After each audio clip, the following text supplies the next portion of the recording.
आणि ज्या महापुरुषाचं नाव जरी घ्यायचं म्हटलं, त्यांचं नाव या मुखातून घ्यायचं म्हटलं तर डोळ्याच्या कडा आपोआप पाण्यानं पाणवले जातात.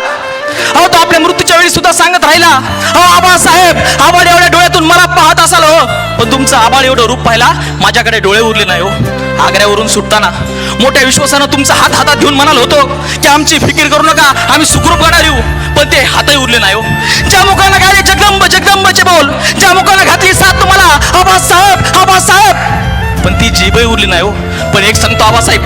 माझ्या रक्ताचा अभिषेक घालून जर या स्वराज्याचं मंदिर पवित्र होणार असेल आणि शिवपुत्र म्हणून जर माझी मृत्यूची ओळख होणार असेल, तर त्या रायगडावरच्या जगदीश्वराला एकच प्रार्थना करेन की अरे बाबा,